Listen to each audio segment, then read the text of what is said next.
Hello everyone, this is Pal Ponder on Weather coming at you with another update. And this update, we're talking about an Arctic blast, heavy snow, and ice. So before I do get started, if you do like weather-related content, please subscribe to my channel as I will upload daily updates to keep you ahead of the storm. And I do ask you to share this video with your friends and family on social media. All right, so let's get started. We'll start off with the current wind chill. Right now, this is February the 7th as I'm making this video, and we've got 50 below zero wind chills going on right now in Minnesota. And you can see the negative wind chills dropped all the way down into Missouri this morning. So there was definitely some Arctic air on the way, and that'll be a step down process throughout the week, and we'll definitely get into that later on in the video. So let's take a look at the overall snowfall totals over the last 72 hours. And this is pretty impressive. I mean, this is kind of a wider view. You can see the depiction of the snowfall legend on the map here. But yeah, some heavier amounts in Montana, going into Wyoming, into Colorado. A couple standouts are Wisconsin. And then look down below. I mean, a lot of the modeling had St. Louis, that say had places like Mountain Home. But even places like Queen Wilhelmina's Pass in Arkansas yesterday had several inches of snow. And then even down here northwest of Atlanta had 1 to 2 inches last night. And even like Travelers Rest, South Carolina had 4 inches. Reed Timmer was all over it. I mean, the culprit in these setups were dynamic cooling. A lot of times with these Arctic air masses, the models have a very difficult time reading the intensity because the air is so shallow.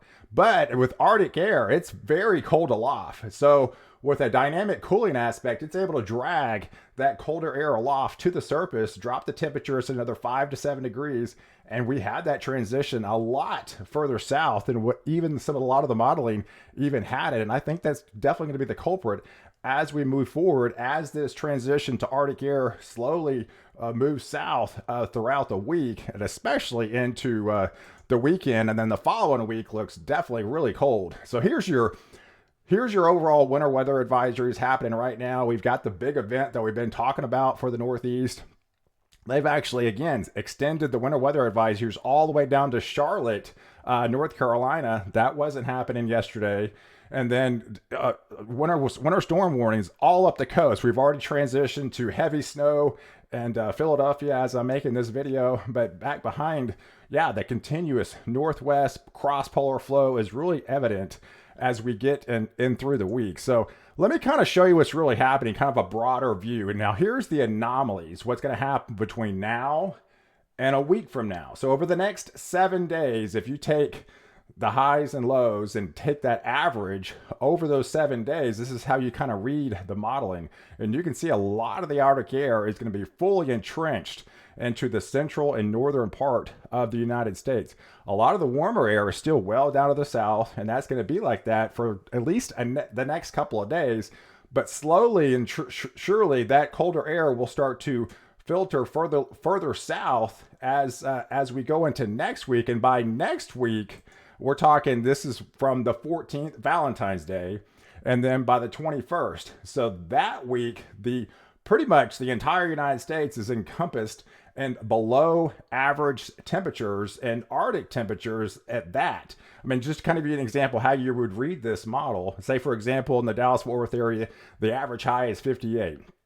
If we're talking 17 degrees below average, that would make the average temperature throughout the week at 41 degrees. Now, some days might be higher, some days might be lower, but overall, that's some definitely colder air mass that's on the way, and it encompasses pretty much the entire U.S. with below average temperatures, but maybe not Florida and the Caribbean. But a good chunk of the United States is definitely going to feel this Arctic air, especially by week 2 for the entire week. Now, let me give you kind of the overall setup, and I'll walk it day by day, but let me transition to Saturday. And here's by Saturday, as that colder Arctic air really starts to penetrate further south, we've got ridging developing over the top. This is why this is even happening. We've got a blocking. We have a west base negative NAO, and then we have ridging develop in Alaska, and that's setting up the funnel that's going to create this Arctic blast. It's already starting to come to fruition. But as we get into Saturday, the 13th, then that's that colder air will start to penetrate into Texas and start getting in further down to the deep south. And we do have that troughing that we talked about that's going to be coming across for further south. And here's the setup. By Saturday, we start to look at possibly snow entering Texas and possibly ice entering the picture down to the deep south, and that's what it looks like by the time Saturday rolls around. And then if we even extend the view by the 17th, just to kind of give you an idea, the ridging is really locked over the top. Underneath, I mean, we got troughiness with the cross polar flow. This is a snowy setup, guys. I mean, with that cold air, that Arctic air entrenched by week 2, you saw the anomalies, well below average temperatures. And with this type of setup, I mean, this is definitely a snowy setup for the United States. So there's a lot of activity coming. So let me kind of take you day by day and how this transition is going to play out. So here's the setup this morning at the surface. So this is Sunday, the 7th, Super Bowl Sunday. We see the transition of the northeastern. We're already seeing the transition to heavy snow in Philly. I won't go over this too much because I did a lot of this in previous updates, but you get the idea. We're looking at a snow event for the Northeast, for the I-95 corridor as we go throughout the day. And it's obviously it's a quick mover, so it's going to be in and out fairly quick tonight. And by tomorrow morning rolls around, we're already looking at another storm with our cross polar flow setup. Here's your 1040 high. There's your Arctic air, 1034. It's even colder up here. That's your really, really Arctic air. But that's slowly trying to shift southward. So it'll be a step down process. This is only Monday, so a lot of the warmer air is still well further south.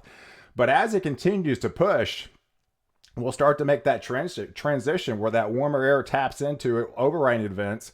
And then we'll start to have some ice set up in places like Kansas, more snow in places like Missouri, as this will be another quick moving system moving across. And by the time Tuesday morning rolls around, that'll be another, quick 1 to 2 inches for the Ohio Valley, getting into 1 to 3 inches for the Northeast again. So with that quick moving system, and you can see back behind me that, 1053 millibar high pressure. It just gets colder, guys. And so as this Arctic air continues to build and slowly shift southward, that rain and snow and line will slowly shift south as we progress throughout the week. And by the time Wednesday morning, now we see even more transition to possibly more snow and ice for places like Missouri, getting into southern Illinois, getting into southern Indiana, and then snow over above. So yeah, a snowy setup with more snow. So we had snow just coming through right now, and then another band that will come through on Wednesday morning. And then by Thursday morning, it just continues with that cross polar flow well to the northwest. Now we're getting some more Arctic air entering the picture. Here's your 1030 high that's starting to enter Texas. So that's your Arctic air starting to enter the panhandle of Texas. And then we're making that transition and leave even further south to ice. Now going into northern Arkansas, getting into portions of Tennessee, getting into Kentucky, getting into West Virginia as this 1050 Arctic high pressure continues to press more snow in the Dakotas, getting into portions of Colorado by then. Of course, then all rain well to the south in Texas because it's still warm along the coast. The colder air has not hit yet. This is by Thursday, the 11th. And then as we continue moving across by Friday morning, that's when we'll actually maybe start to see some snow for you guys, say in Portland, Oregon. I know you guys have been waiting on it, but I think it'll be cold enough by then where that atmospheric river has been dumping a lot of rain for you guys. But now it's going to be cold enough because you have that Arctic air tapping into that you could start to see a transition to snow. So I'm expecting several inches, if not 4 to 5 over, as we get into, this weekend for places like Portland. So that'll be a welcome sight for you guys out there that like the snow and want to see the snow. And as this continues moving across and further south, by the time Saturday rolls around, where I showed you that trough in the beginning of the video, that's when we could see starting to possibly icy type setups for the deep south into Texas. We've got snow breaking out of the north side unfortunately, down south, this is looking more like an overrunning event. And so as you live further south, unfortunately, it's more of an ice event than a snow event. So this is not happening tomorrow. We're talking Saturday, February the 13th. And so as this continues, the Arctic air continues to press. Now here's your 1036 Arctic high pressure over New Mexico, getting into the panhandle. So you can see the Arctic air is fully entrenched into Texas now, and the deep south will finally start to feel the beginning effects of the colder air starting to enter the picture. I showed you the anomalies in the beginning. A lot of the colder air won't hit until week 2 for much of the deep south, because it's a step down process. And by the time Valentine's Day rolls around, now we're seeing the icy setups well further south, right? Now it's got the Arctic air to tap into. It's got troughs coming across, and then we have we have possibly icy setups all the way down further south and into the south. And of course, we have the snow to the north. But you see the high pressures, 1044, 1040. That is Arctic air fully entrenched over the central United States, pushes south, and then it eventually goes east by week 2. And of course, as we just get deeper into the pattern, by the following Monday, it even gets more encompassing with potentially more snow and ice setups for the deep south as that trophiness continues to move across. And you can see this, so you can see the line. It's definitely for a lot further south now as we continue. But over the next 10 days, just to kind of give you an idea of the cross polar flow setup. I mean, I'm talking possibly snow in Oregon, getting into the the northwest regions, but then that snow line will continue to push south into places like Nevada, getting into Utah, Arizona, New Mexico, Colorado, especially in the mountains. Some very heavy snow, especially in the mountains.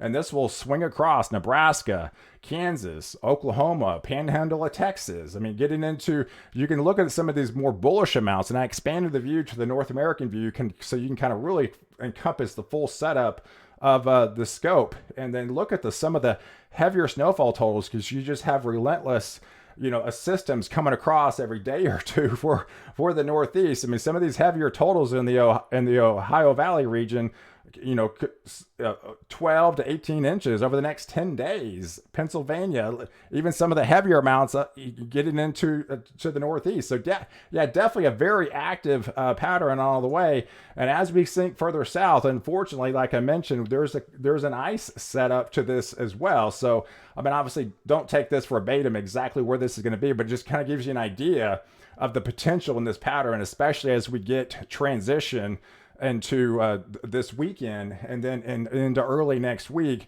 for snow and ice setups for the deep south, and mainly ice the further south you go. And then of course the Canadian model is still the most bullish model out of this aspect. I hope it doesn't get this bad, but definitely Arctic air will be in place, trophiness will come across.